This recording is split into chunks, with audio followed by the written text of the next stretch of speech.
Tignan nyo nga guys, yung sikat ng araw natin ngayon, no? Napakaganda. Sana lagi na lang ganito, no? Oh, pagka maganda yung araw, maganda yung kapaligiran, eh, talagang maganda yung aura natin ngayon.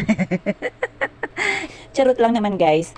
Eh, baka lumabas yung mga bashers natin, nakakaya naman. Siyempre, mas pagka gantong maganda yung kapaligiran natin, maganda yung mood natin, at marami nga rin tayong pupuntahan ngayon guys. Kaya, magre-ready na po ako, sabi ko nga imaga kung magpi-prepare, pero naglinis po muna ako. Galing nga po ako dun sa likod, naglinis-linis konti, mabawasan lang ang dumi, at hindi ko naman syempre kinarir guys.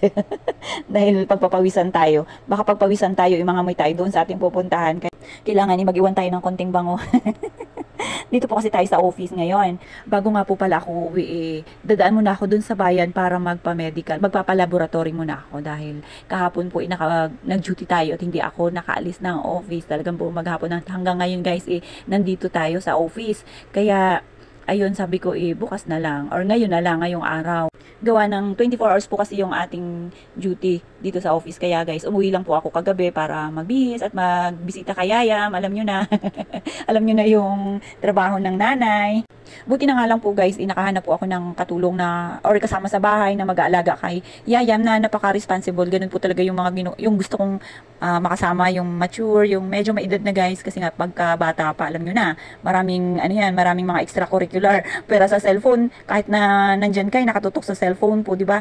Pero pagka ganito yung kagaya kay nanay, tamang keypad lang yung hawak niya. Pero guys, ganun pa man nangangarap din siya magkaroon ng cellphone na pwede siya makapag-Facebook. Kaya sabi ko kay nanay, huwag kang mag-alala na at pagka tayo'y sinuwerte, talagang bibilihan kita. Kailangan din po kasi natin yung guys, pampalubag loob sa kanila para syempre ganahan sila sa work at syempre kahit pa paano maging masaya naman sila. Iba po kasi tayong mga nanay, tayong mga babae, ramdam natin yung mga needs ng kagaya ng mga kasambahay natin. Syempre guys, babae tayo, hindi lang natin binabase doon sa mga pasweldo natin sa kanila. Kailangan talagang kahit konti, maging masaya naman sila, bigyan natin sila ng mga pa-extra-extra. Pero alam niyo yung karamihan, kadalasan sa mga asawa natin or mga partner natin sa buhay, hindi nila naiisip yan. Alam niyo ba kung bakit? Syempre pagka once na naibigay nila yung pera sa misis nila, parang ayun na, ikaw na magbabudget lahat. Kaya kailangan tayong mga babae, mayroon din tayong sariling income, mayroon tayong sariling pinagkakakitaan kahit na maliit lang. Kasi ang mga lalaki guys, iba-iba yan ng isip, iba-iba ng utak. Mayroon yung mga babae talaga na pinagkakatiwalaan nila yung kanilang mga misis, yung kanilang mga partner na mag-budget, or may mga lalaki rin talaga na napakabait at hindi sakim. Kasi nga guys, kadalasan sa mga husband, nagbibigay lang yan. Talagang pinahawakan lang talaga, halos pahawakan lang nila ang pera sa kanilang mga misis dahil nga porque walang trabaho, di ba po ganun. Parang ginawa ka lang na tagalista, taga-budget, parang ganun. Pero sa totoo lang, napakahirap po talaga mag-budget sa loob ng bahay, lalo't higit na maraming mga anak, maraming pinakakain guys. Tapos syempre, ang kinikita ng mister mo sapat lang. Tapos guys, sasabayan niya pa ng bisyo niya. At after nun, kinabukasan, hahanapan ka ng pera. Ay, inisip niya siguro pagkalaki-laki ng kanyang kinikita, guys, no? Sa totoo lang, talagang marami pong mga lalaki na hindi nagbibigay ng pera. Sila lang talaga yung naghahawak. Bakit kaya ganun, ano? Sa buhay talaga natin, talagang paswertihan lang sa mga partner or mga nagiging asawa natin. Kasi nga yung iba, hindi mo kaagad na kikita na ganun yung ugali, guys. Dahil nung nanliligaw pa lang or talagang inaamo ka pa lang niya, hindi naman ganun. Then pagkakasal na kayo or medyo matagal na, talagang nagbabago. Yung pangangamper mo, isipin mo na lang yung guys, na pagka nadadagdagan ng mga gastusin sa bahay, talagang namumroblema ka rin. Kaya kadalasan mapapabayaan mo rin talaga ang sarili mo dahil nga, syempre, mahihiya kang gastusin dahil nga baka hanapin sa'yo. At may mga ganun po kasi mga lalaki guys, pagka akala nila hindi nababawasan yung kanilang pinahawak na pera. Pagka maraming pinabibili, maraming inuutos, maraming, bakit ganito lang yung ulam natin, yung ganun-ganun. Tapos, hahanapan ka pagka naubos na yung pera. Akala talagang, hindi dapat pinatago niya na lang. Kaya nga po, marami talaga sa ating mga kababaihan yung naaabuso dahil nga, yun, sa kanila lang umiikot ang mundo, sa mga mister lang ng mga palautos. Kaya nga marami talaga sa mga kababaihan yung naaabuso sa atin guys. Kaya dapat po talaga kailangan nating maghanap ng paraan para kumita kahit na maliit lang. Kasi hindi naman importante na patunayan mo na kailangan yung kita mo mas malaki or kailangan isapatan mo yung sahod ng asawa mo or partner mo. Ang mahalaga dun guys, kahit pa paano kumikita ka. Dahil nga iba na nga ang panahon ngayon, lalo pa tayo mga babae, mayroon tayong mga personal na pangangailangan. Lalo na pambili ng ating mga napkins, lotion, o di ba? Kasi tayong mga babae, kailangan din natin magpaganda, mag-lipstick, o maipoprovide ba nila yan?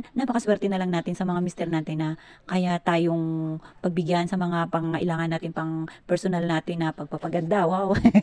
Syempre guys, tayo mga babae, kailangan natin yan. Hindi lang porkit nasa bahay ka lang, hindi ka na mag-aayos ng sarili mo. Abay, hindi ako papayag pagka ganun. Tapos kung anong gusto nila, nagagawa nila. Kung anong bilhin nila, kung anong nilang gustong bilhin nila, or saan sila pumunta, nagagawa nila guys. Pero ikaw, pag ikaw, or yung ikaw na housewife, nasa bahay ka lang, nasanay lang sila na nandun ka lang palagi sa bahay, yung aalis ka lang saglit, hahanapin ka, di ba? Tatanungin ka kung saan ka pumunta, o ginastos mo na naman yung pera. Talagang masakit yun para sa atin, sa part nating mga babae na ganun-ganun na lang. Kaya dapat po talaga kailangan maghanap tayo ng ating pangkabuhayan kahit maliit lang. Bakit? Para ano pa, at naging partner ka niya kung hindi niya ipoprovide yung mga personal mong pangangailangan, di ba?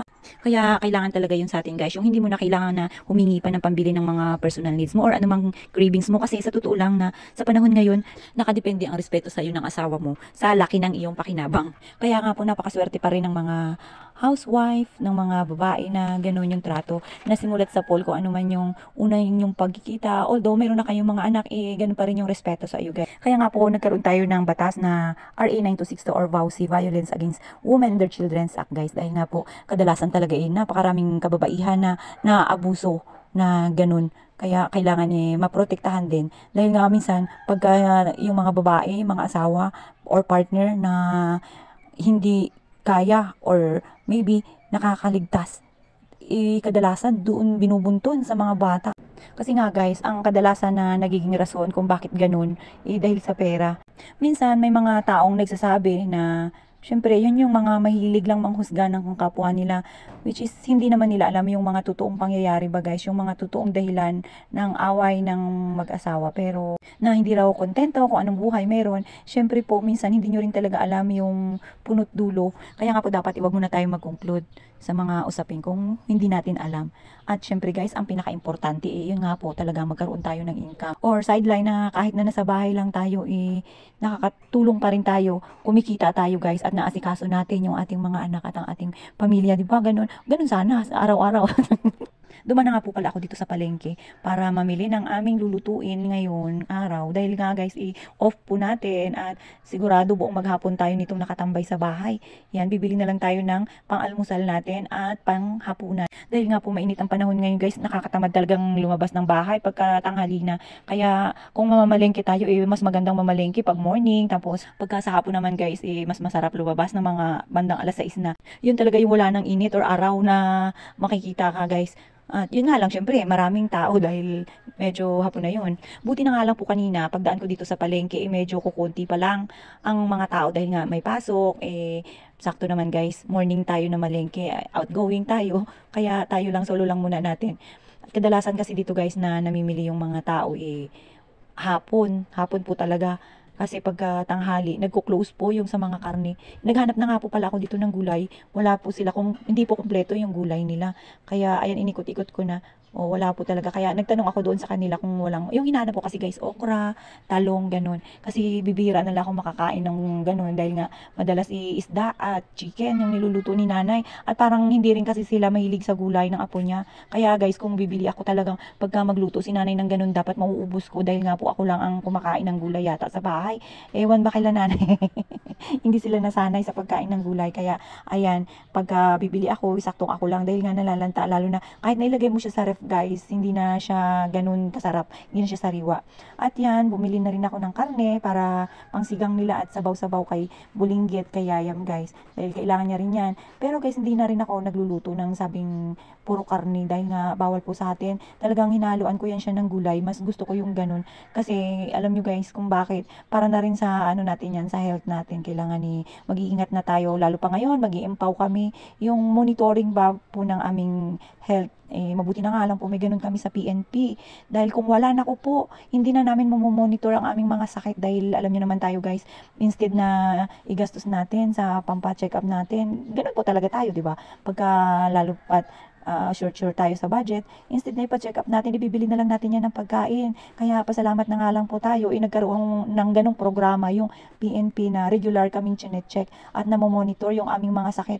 Talagang pasalamat na lang rin po tayo at talagang kahit papaano napaglalaanan natin ng, may ganun po tayong programa at napaglalaanan natin ng konti. Dahil nga po kung wala, talagang magugulat na lang tayo sa ating mga sakit na nagsilabasan at saka pa lang tayo magre-react or magpapacheck up pagka malala na, pagka meron na tayong nararamdaman. Kaya thankful pa rin tayo sa PNP guys, dahil nga namomonitor po ang ating mga health. Kaya dahil kailangan din po talaga natin yan sa ating pang-araw-araw na buhay guys, kailangan ilagi tayong malakas. Kaya nga sabi po nila pagtuntong ng 35 years old, kailangan daw po talagang ingat-ingat na tayo sa ating mga kinakain para naman hindi tayo magkasakit. At alam nyo naman, kailangan alagaan natin ang ating sarili para humaba pa ang ating buhat. Alam nyo naman, maraming umaasa sa ating pamilya.